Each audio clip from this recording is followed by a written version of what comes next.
Entrar em um hospital na Idade Média podia ser mais perigoso do que a própria doença.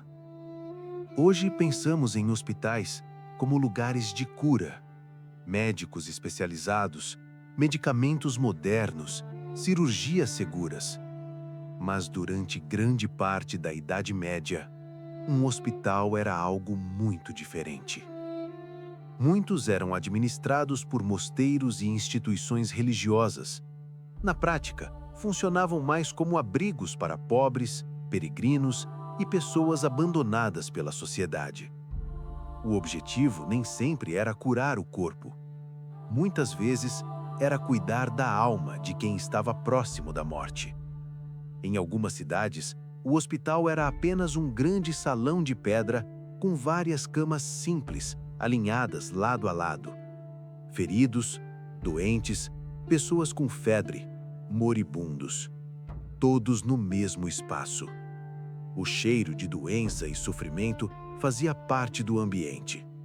Mas o que realmente tornava esses lugares assustadores era o conhecimento médico da época. A medicina medieval não se baseava em microscópios, exames ou bactérias. Ela vinha principalmente de textos antigos, escritos gregos como os de Hipócrates e Galeno, e conhecimentos preservados por médicos do mundo árabe. A principal explicação para as doenças era a teoria dos 4 humores. Segundo essa ideia, o corpo humano era controlado por 4 líquidos fundamentais: sangue, fleuma, bile amarela e bile negra. Quando esses humores estavam equilibrados, a pessoa era saudável.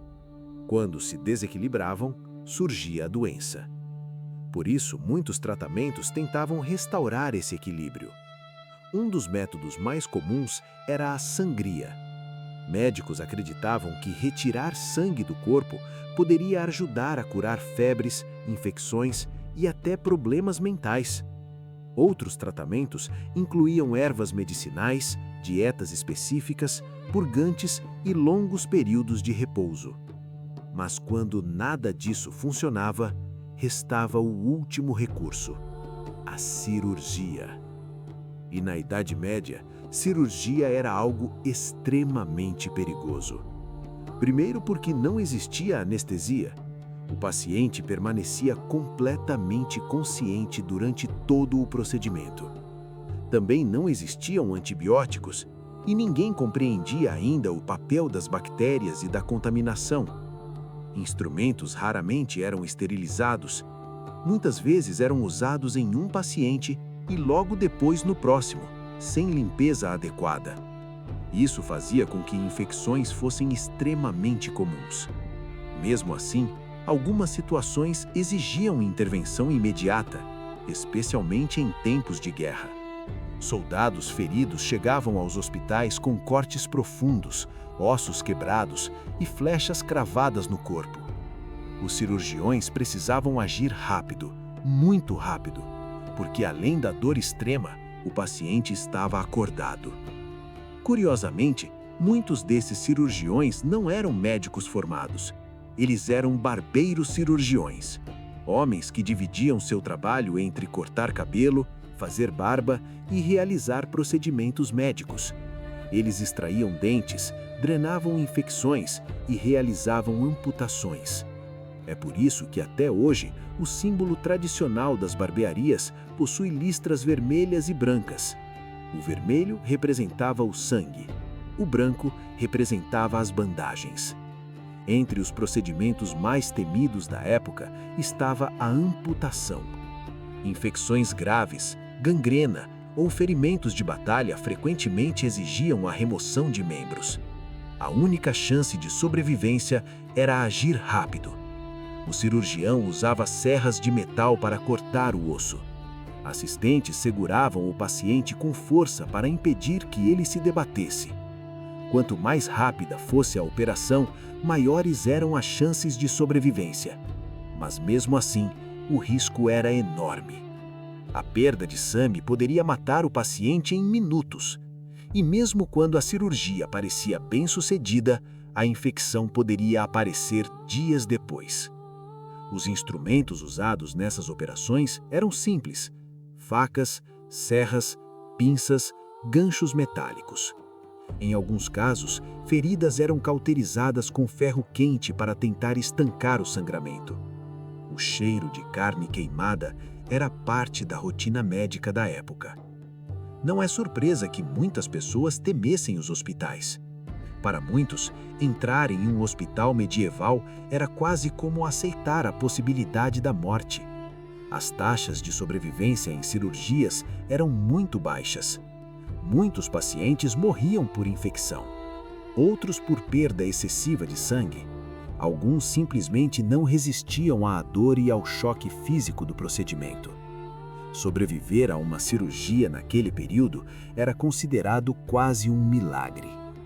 Mas os hospitais medievais não lidavam apenas com ferimentos físicos.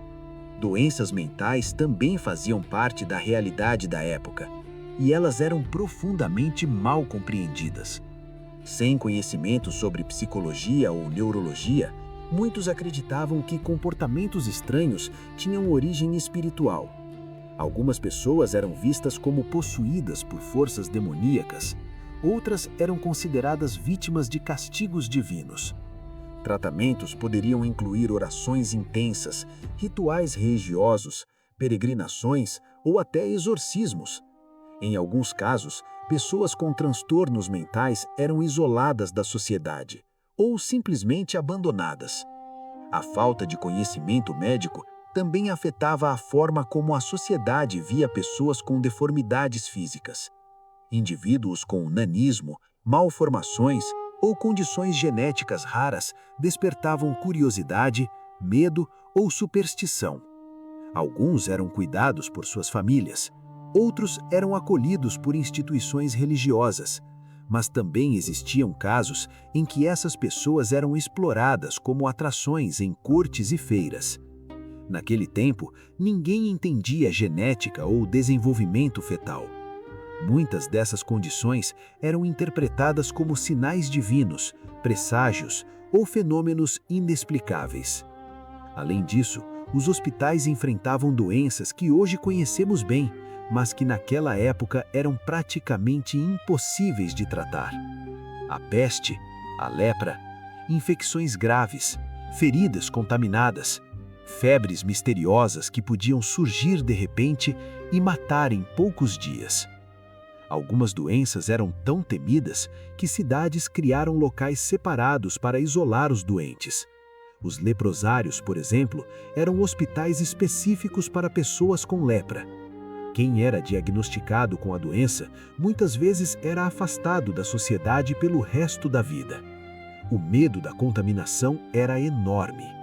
E ainda assim, a medicina medieval continuava tentando entender o corpo humano. Mesmo com erros, limitações e sofrimento, esses hospitais representavam algo importante. Eles eram parte do início da medicina organizada. Foram nesses lugares que médicos começaram a registrar observações, comparar tratamentos, estudar anatomia e lentamente desenvolver novos conhecimentos. Universidades médicas começaram a surgir na Europa. Textos antigos foram traduzidos e estudados com mais atenção. Com o tempo, o estudo do corpo humano evoluiu, novas técnicas cirúrgicas apareceram e a medicina começou a se transformar. O hospital medieval pode parecer brutal quando visto pelos padrões de hoje, mas ele revela algo importante sobre a história da humanidade. A medicina sempre reflete o conhecimento de uma sociedade. Na Idade Média, ciência e religião caminhavam lado a lado.